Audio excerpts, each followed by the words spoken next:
Boa noite, amada Igreja do Senhor. Sejam todos bem-vindos em nome de Jesus. Todos que nos assistem pela internet também, sejam bem-vindos. E nesse momento da Palavra de Deus, vamos abrir nossas Bíblias no Evangelho de Mateus, capítulo 16, versículo 24. Peço que o nosso pastor Afrânio leia e ore. Evangelho de Mateus 16, 24.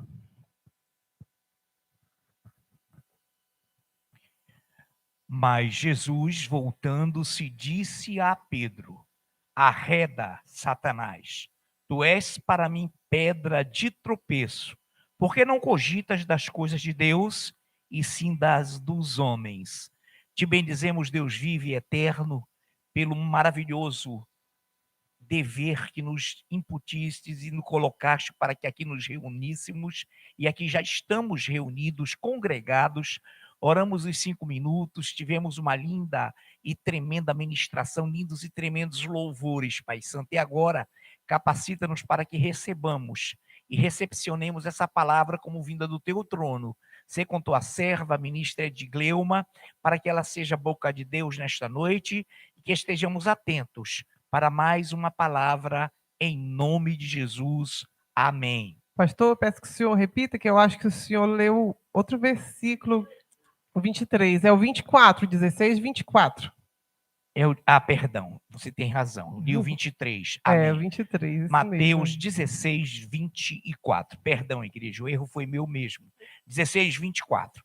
Então disse Jesus a seus discípulos: Se alguém quer vir após mim, a si mesmo se negue, tome a sua cruz e siga-me. Amém. Eu vou repetir. Então disse Jesus aos seus discípulos: Se alguém quiser vir após mim, renuncie-se a si mesmo, tome sobre si a sua cruz e siga-me. Um texto muito bem conhecido da nossa amada igreja. Hoje o tema é renúncia, e renúncia é um ato ou efeito de negar, ou rejeitar algo ou uma atitude.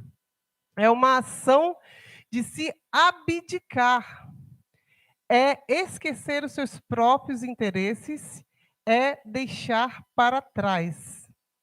E Lucas também comenta, o médico Lucas, ele fala em 9:23, Jesus proclamava às multidões: se alguém que deseja seguir-me, negue-se a si mesmo, tome a sua cruz dia após dia e caminhe após mim.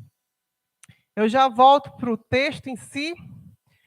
Eu, pesquisando sobre esse tema, eu vi o Departamento de Psicologia de Harvard, eles fazem muita pesquisa, e ele fez uma pesquisa sobre o ponto de vista, sobre muito interessante, eles pegaram um quadro e pegaram várias tintas, jogaram no quadro e chamaram algumas pessoas para olhar o quadro, para ver o que estava ali naquela imagem que foi formada ali com aquelas tintas.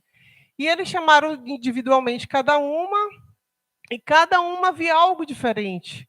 Uma viu borboleta, outra viu casa, outra viu um gato, e assim foi, cada uma viu algo diferente. E eles estudando sobre, já que o quadro era o mesmo, que todos estavam vendo, e eles estudando sobre isso, viram que, na verdade, era o resultado das coisas que eles passaram antigamente, do seu passado. Então, era uma experiência do seu passado. E o que eu quero dizer com isso? Que o nosso passado, ele influencia muito o nosso presente, as perspectivas do nosso presente. Nossa cultura, né? Nossa tradição, tudo que vivemos, tudo que aprendemos, experiências boas, experiências ruins, traumáticas, isso influencia muito e pode influenciar muito o nosso presente, nossa vida presente.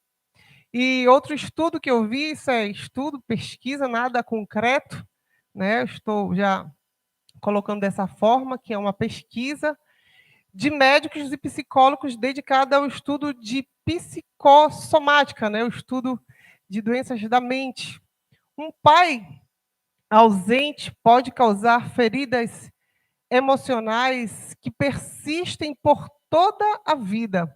A ausência paterna pode gerar problemas econômicos, sociais e, inclusive, prejudicar a saúde física e mental do indivíduo. São propensos a não se submeter a alguma liderança, comportamento antissocial, rebeldes. Isso segundo a organização, né, como eu falei, segundo os estudos ali nos Estados Unidos, e segundo a organização, os Estados Unidos gastam anualmente 100 bilhões de programas sociais para reduzir o impacto dessa ausência paterna. Porque, claro, os pais, né, são modelos para os seus filhos. E quando nós nos convertemos, muitos de nós não nascemos no Evangelho, né? Mas muitos de nós viemos com essas cargas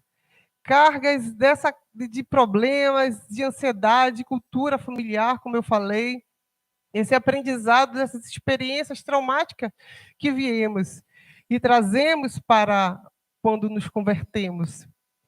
Aí o texto, muito lindo, um pouco antes desse texto que lemos, do capítulo 16, o texto de Mateus, do capítulo 11, 28, de 29, diz assim. Eu peço que alguém leia. Mateus 11, de 28 a 29, peço que o nosso Eduardo Guerra leia. Ministro. Mateus 11, 28 e 29.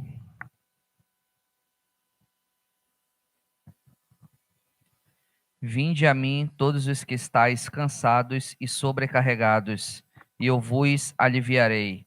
Tomai sobre vós o meu jugo e aprendei de mim, porque sou manso e humilde de coração, e achareis descanso para a vossa alma.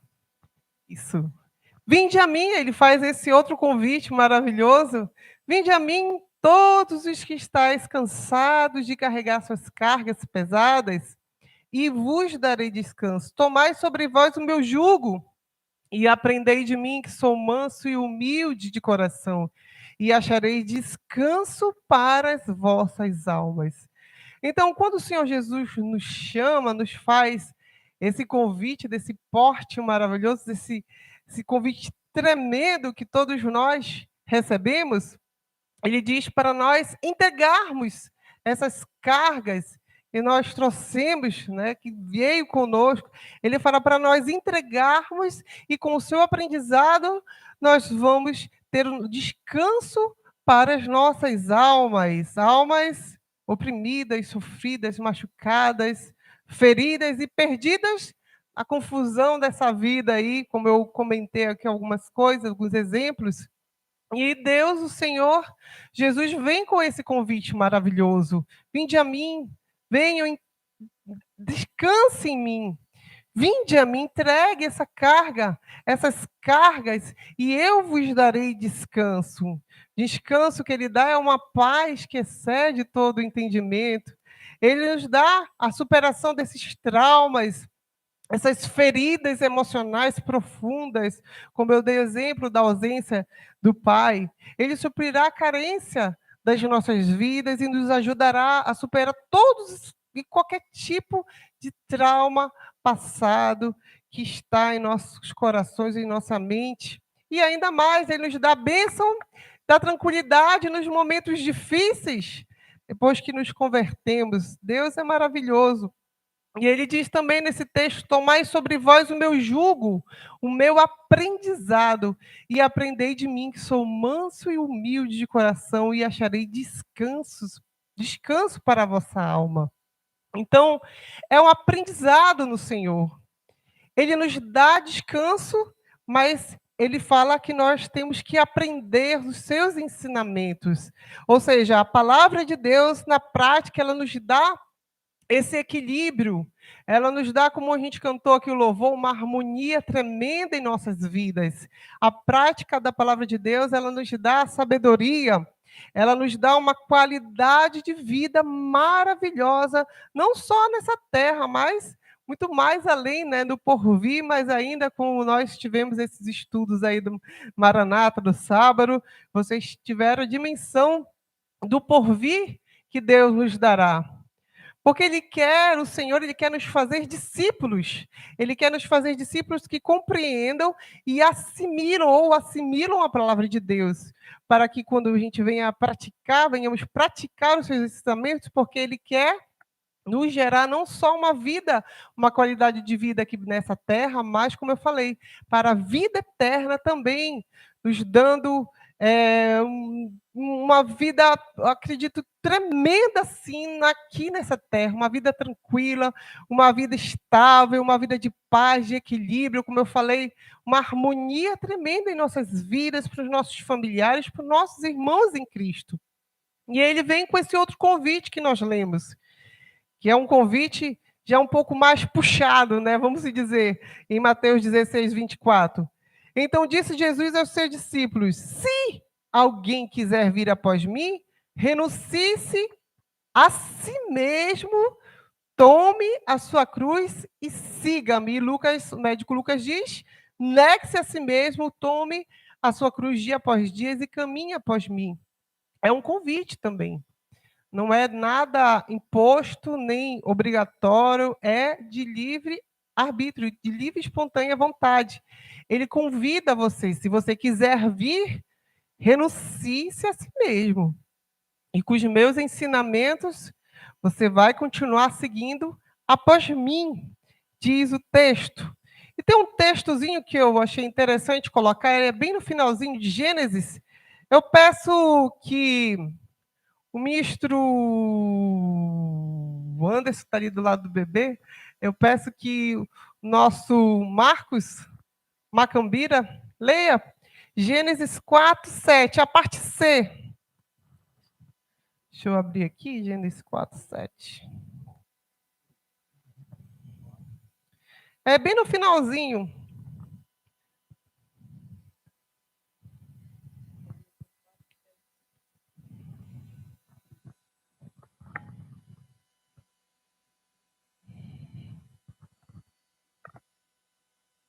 O seu desejo será contra ti, mas a ti cumpre dominá-lo.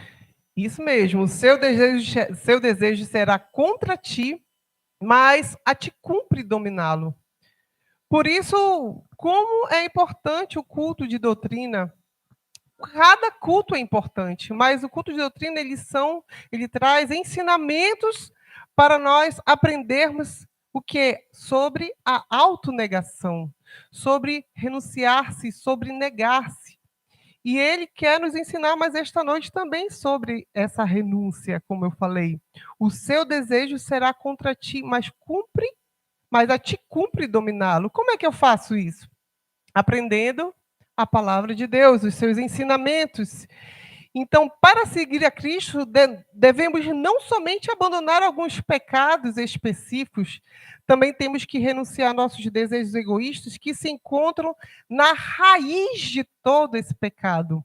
Atinge mais fundo ainda. Eu gosto muito de ler esse texto, eu peço que o Marcelo, nosso ministro Marcelo, leia Hebreus 4:12. Até a ministra falou na sua oração, Andresa. Hebreus 4:12. Amém?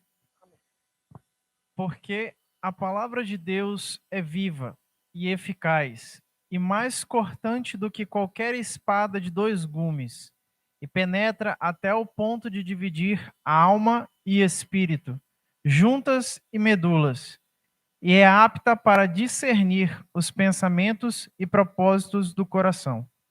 Isso mesmo. Então, é uma questão de autonegação. Não é somente se eu adulterava, eu não vou fazer mais isso, se eu roubava, eu não vou fazer mais, se eu era preguiçoso, eu não vou ser mais. Eu entendo a questão como não é negar algumas coisas com coisas a si mesmo, mas é negar a si mesmo, é dizer não ao eu e sim para Cristo. É repudiar o eu e reconhecer a Cristo como Senhor das nossas vidas. É assumir o compromisso forte e absoluto com o Senhor. Isso não significa que eu vou perder a minha individualidade, a nossa individualidade, mas é dizer a minha vontade, de fato, a minha vontade de fato será submetida à vontade de Cristo.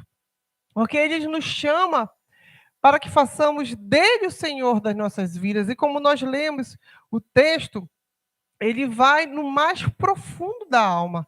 Por isso, como é importante os ensinamentos do Senhor para nós aprendermos sobre a autonegação. Isso aqui, como eu sempre coloco, é muito falado aqui na igreja sobre a autonegação, né? Hoje o mundo tira um pouco isso de dentro das igrejas, mas aqui, graças a Deus, é muito falado na doutrina. Esses 2 louvores iniciais falaram, a ministra falou. Se nós estivermos atentos desde o início do culto, Deus vai fazendo uma mudança tremenda em nossas vidas, fazendo aquela, como a pastora ministrou esses dias, é uma transformação na mente, porque hoje nós não podemos nos conformar com esse mundo.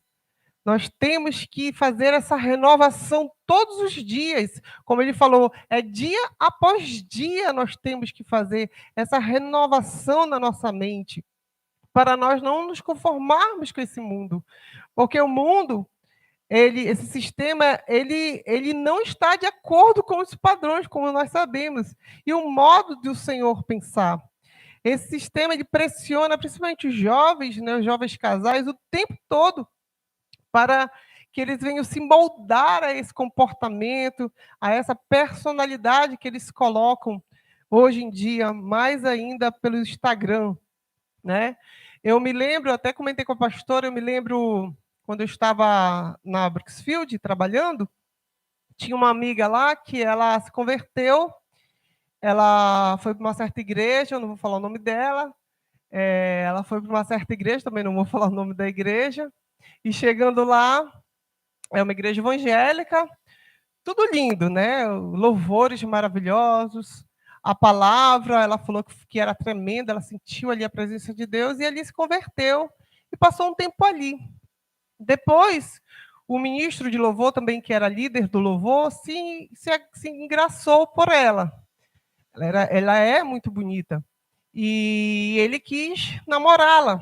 E assim, eles namoraram. E ela tinha um desejo muito grande de casar na igreja, no Senhor, e viver no Senhor, porque ela sabe como eu falei para ela, eu já era casada já há uns, acho que 10 anos, eu estou com 17 agora, e que no Senhor a fidelidade é um dos pontos principais no casamento. E ela queria isso na vida dela, ela queria casar no Senhor. Então, eles namoraram, depois de algum tempo, ele foi para o apartamento, levou ela para o apartamento, já com aquela lábia que não era, eu acho que de primeira, porque ele já tinha uma lábia diferente, que não era igual à lábia do Senhor, né?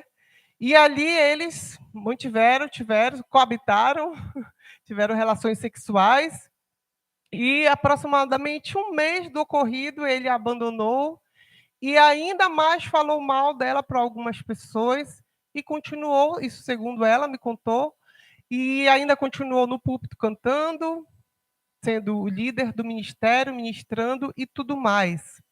Isso, eu falei para ela, que não era uma atitude normal de uma pessoa, e ela sabia disso. E ela se indignou, saiu da igreja, e até hoje não quer papo com a igreja, não quer nada com Deus ou com a igreja, como se fosse a culpa da igreja.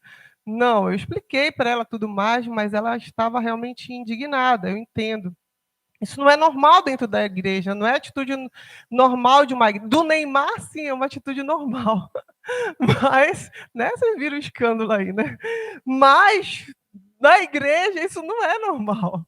Isso não pode acontecer.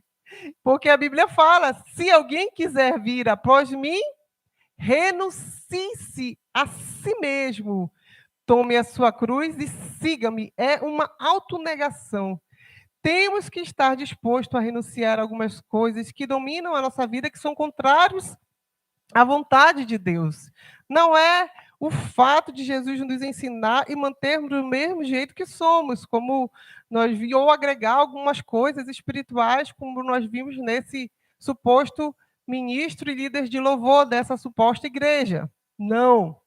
É olhar para dentro de nós, eu coloquei assim, é olhar para dentro de nós e dizer, Senhor, eu quero que o teu ensino me alcance na raiz, no íntimo, que a palavra penetre até a divisão da minha alma, do espírito, das juntas e medulas, dos meus pensamentos, das intenções do meu coração, e faça uma transformação na minha mente para a mente de Cristo. Eu entendo dessa forma esse negar-se. Quando eu me converti, eu, eu li esse texto e quando eu voltei para cá, quando eu li, eu fiquei pensando e falei para o Senhor que não queria mais viver da forma que eu vivia. Eu queria praticar os ensinamentos do Senhor. Aqui ninguém me conhece como era da forma passada, mas não dá nem para. Tem gente que nem sabe, é a água e o vinho, então não dá para. Hoje eu nem me lembro, graças a Deus. Mas eu era terrível. Só Jesus, pela misericórdia de Deus, me dá essa oportunidade mesmo. Então, logo quando eu cheguei, o meu esposo já conhecia ele desde a época do meu pai, que ele trabalhava com meu pai desde 1995, eu conhecia. E ele, eu não tinha outra pessoa que eu conseguia falar, que eu estava envergonhada, então eu só falava com ele. Ele me dava carona, claro, me deixava próximo de casa, pegava o ônibus e ia lá para o Japim. E menos de um mês, o meu esposo, hoje, né, já com 17 anos, ele se engraçou por Moá. E foi interessante. Ele me ligou, um mês da igreja, né? Ele me ligou, aí falou assim: Você quer tomar um sorvete comigo? Um sorvete? Mas eu estava no shopping com a mamãe, eu falei: Só sei que quer namorar comigo. Eu falei assim: Você quer bem namorar? E aí eu fiquei pensando: namoro não sei, é diferente. Vamos conversar, né? Vamos lá. Aí a mamãe: Não, vai que ele é bacana, ele conhece teu pai. Aí eu falei: Tá bom, vamos lá, vamos namorar. Ele está querendo namorar. Então, ele professa a mesma fé que eu fiquei tranquila, estava também na mesma igreja, mais tranquila ainda, e fui para o sorvetinho, lá na Ponta Negra. E nós conversamos. Aí ele, como vocês já conhecem, ele foi bem direto no assunto, isso aí eu acho que foi depois, mas eu vou falar tudo de uma vez que eu não me lembro de hora, data, não. É que já faz algum tempo, né? Aí ele falou assim: Olha, namorado do Senhor é diferente, a gente não pode beijar de língua. Aí eu falei assim, eu olhei pro chão e falei, queria me enterrar de vergonha. Aí eu falei, tipo, nem sabia que eu queria namorar. Mas tá, a gente vai, vamos conversar, né? Aí, isso foi uma colocação dele, por quê? Porque como jovens, ele já tinha já uns 10 anos, né, amor? Eu estava esperando, já estava me esperando, 10 anos. Então, né, os hormônios, a flor da pele, então beijar de língua não é realmente, né, propício até o casamento. Isso realmente foi legal da parte dele. Mas um mês depois, ele subiu no púlpito e queria noivar comigo. Mas foi um mês depois. E eu estava no banheiro, eu não esperava essa notícia. Eu lembro que o Afraninho tinha, não sei quem tinha pego a minha sandália, e o Afraninho me prestou a percata dele, desse tamanho. E eu ali no banheiro, e o pastor chamando, Edgleuma, e eu, olha, estão te chamando lá no... Tem o Jussivaldo, vem aqui. Aí eu falei, o que será? Ele, venha para cá e vamos noivar. Eu, sim. Vamos noivar, né? Só se for agora, um mês depois eu fiquei assim, né? Mas tá, né? Parece que tem pressa, ele vai querer casar. Então os hormônios dele estavam a flor da pele, o meu também, né? Mas aí o que aconteceu? A gente, durante um ano todinho que a gente conversou, aí realmente a gente se programou para o casamento, como o Lucas também está se programando com certeza para o casamento, mas não foi fácil namorar na nossa idade, eu já com 28, ele já com 30, os hormônios de 10 anos acumulados, pelo amor de Deus, a gente teve que fazer uma renúncia além do alcance, né? Uma renúncia bem fora do padrão, mas aí a gente fez o quê? O meu esposo foi mais sábio, anotando no papelzinho tudo aquilo que nos fazia acender, né, a chama do primeiro amor. Então ele anotou, aí chegou uma fase próxima ao casamento que a gente estava se abraçando já assim, porque o negócio não estava fácil não. Mas eu entendi o que é negar a si mesmo, o que é renunciar para nos manter até a lua de mel fiel ao Senhor, e nós conseguimos chegar na grande lua de mel. Vocês lembram do louvor quando eu saí daqui? Por quê? Agora vocês se lembram, né?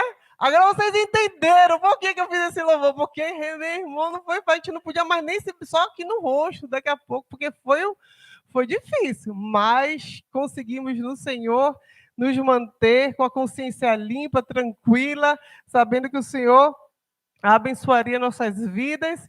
E o louvor qual foi? Vocês lembram? O chão vai tremer, o céu vai se abrir. 10 anos, meu irmão,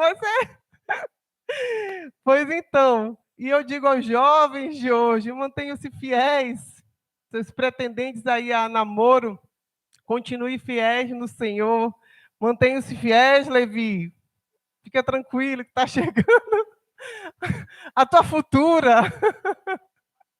Mara Simone já se renunciou, não quer mais. Não, mas quem sabe, né?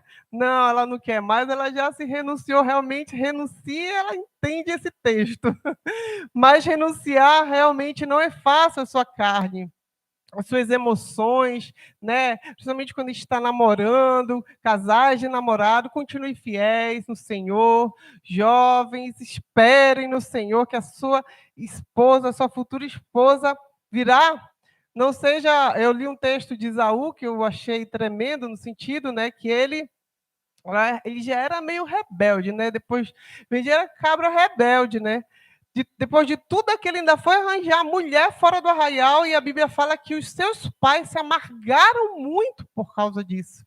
Porque ele era tinhoso, né? E abençoou lá, eu vou arranjar lá também, só para fazer pirraça. Mas, infelizmente, ele vendeu tudo de bom que o pai ensinou para ele por teimosia, eu entendo assim.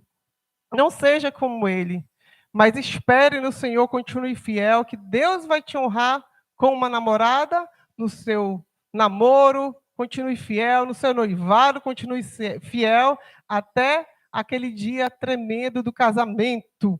Amém? A palavra de Deus, ela é uma mensagem de obediência, como eu falei, é uma mensagem de renúncia a si mesmo. E Lucas 14, 33, eu peço que o nosso amado Levi leia. Lucas 14, 33.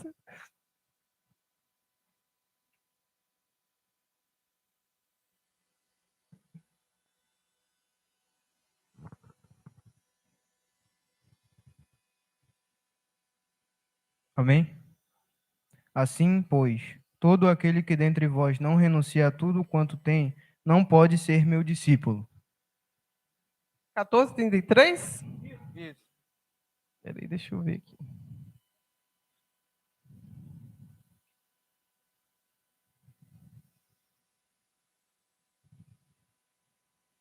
Acho que é porque essa eu peguei várias versões, eu escolhi uma diferente.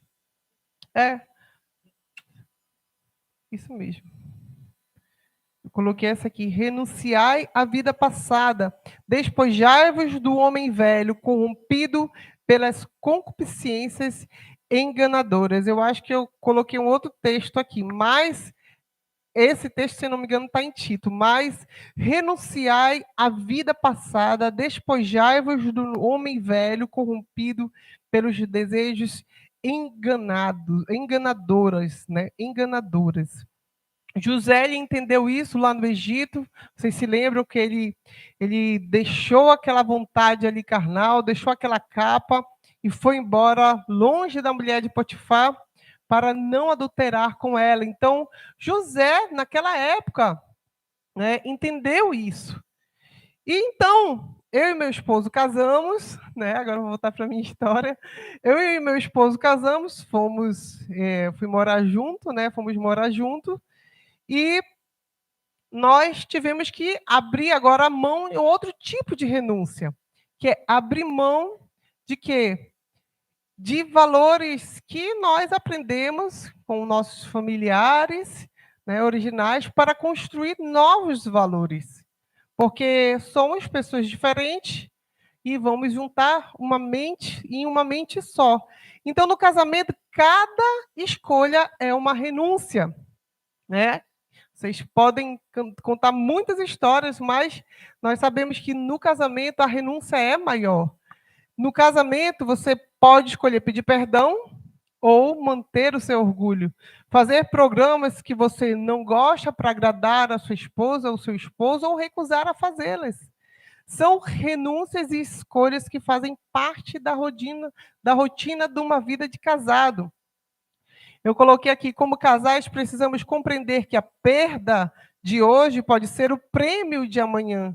E assim vivemos felizes e satisfeitos com a nossa vida conjugal, quando nós somos também flexíveis. Como eu falo sempre para ele, eu amo sushi. E ele não gosta de sushi. Eu lembro que saímos para comer sushi e eu não sabia que ele não gostava. E ele foi, feliz da vida. Quando chegou lá, eu coloquei para ele comer. Ele colocou na boca e começou a provocar, como se fosse para querer vomitar. Aí eu, o que está acontecendo? Eu acho que ele não gosta, né? Eu percebi isso. Então ele foi, mesmo assim, ainda colocou para comer, né? E ele não gostou, claro, porque ele não gosta, mas ele se negou para estar ali me fazendo comer, me ver feliz comendo, né? Porque eu gosto muito de sushi, eu tenho certeza que muitas mulheres gostam aqui. Ele já gosta de caldeirada e eu não sou muito fã de caldeirada. E foi numa caldeirada aí, eu tomo, mas também me renunciei para ver ele feliz. São coisas bem simples, né? Mas até outras mais complexas, principalmente no casamento, que a perda, entre aspas, não é perda, né? É ganho, de hoje é o prêmio de amanhã, né? Ou seja, só ganhamos quando renunciamos nossas vidas, que digam cada casal aí, né, que deve ter cada história bacana para contar sobre isso, mas eu coloquei umas bem simples aqui. E já finalizo, né, o texto com um texto tremendo, peço que o pastor Afrânio leia o texto de Tito, capítulo 2, de 11 a 14.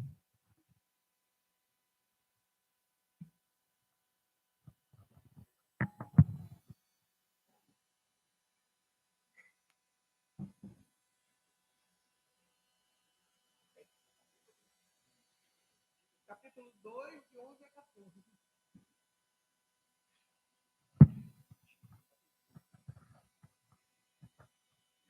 Tito 2, de 11 ao 14.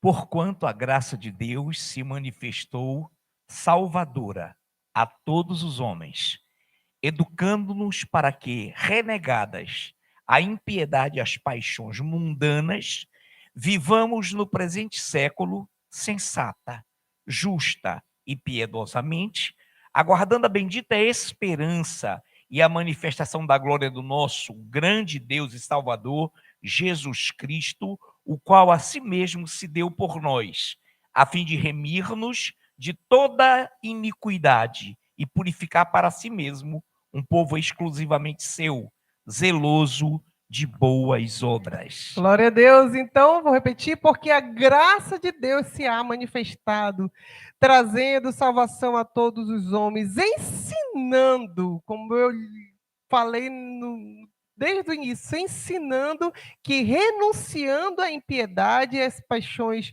concupiscências mundanas, vivamos nesse presente século vivamos neste presente século sóbria, justa e piamente, aguardando a bem-aventurada esperança e o aparecimento da glória de Deus, do Senhor Jesus, ao qual ele foi o maior exemplo de renúncia. É muito complexo esse tema, porque abrange muitos ângulos, muita coisa, só que eu queria pregar exclusivamente para jovens, namorados e tudo mais, então eu peguei esse ângulo. Mas a Bíblia fala que ele, a si mesmo, foi o maior exemplo de renúncia. Ele, a si mesmo, se deu por nós, para nos remir de toda a iniquidade e purificar a si um povo especial, zeloso e de boas obras. Então, se hoje nós podemos negar, é por causa do Senhor. Aí o Espírito Santo é nossa força motivadora maior. Hoje nós conseguimos fazer isso. Quando nós estávamos no mundo, não. Mas hoje nós podemos dizer não ao pecado, nós podemos renunciar a nós mesmos, nós podemos buscar mais a palavra de Deus, aprender mais em cada ensino, em cada palavra, em cada culto de doutrina, para atingir aonde Deus quer fazer morrer essa natureza, essa carne. Às vezes tem coisas que, se a gente não buscar mais a Deus, não vai aparecer, porque a Bíblia fala que ele vai na alma, na divisão, então é mais profundo. E nós, como servos do Senhor, queremos mudar, queremos ter realmente uma nova vida no Senhor, não queremos cair em armadilhas, não queremos, como a pastora falou, se é para ali e para aquele lado ali, para cair alguma armadilha, nós não vamos. Mas quando nós estamos fazendo como estamos fazendo hoje, aprendendo a palavra do Senhor, e essa renúncia que venhamos a cada dia mais praticar, sermos pessoas flexíveis, agradar o coração dos nossos esposos, nossa namorada, do nosso noivo, e entre nós também, amém? Porque a renúncia entre nós, muitos já fazem aqui, né? Eu lembro uma vez que a pastora, quando ela estava grávida, foi isso que a senhora foi, era o bebedouro, tinha um bebedouro que a senhora foi carregar, era o botijão, né? Ela carregou, não tinha ninguém para ajudar, mas o que a gente tem que fazer isso é se renunciar, é falar assim, não, meu irmão, deixa que eu faço. Né? E assim vai a renúncia entre nós aqui também. Então, que possamos manter e continuar no Senhor esse tema que abrange muita coisa, mas em cada culto você está aprendendo um pouco dessa palavra. Amém? Glória a Deus. Eu peço que o Ministério de Louvor suba e venhamos a tocar o louvor Renúncia.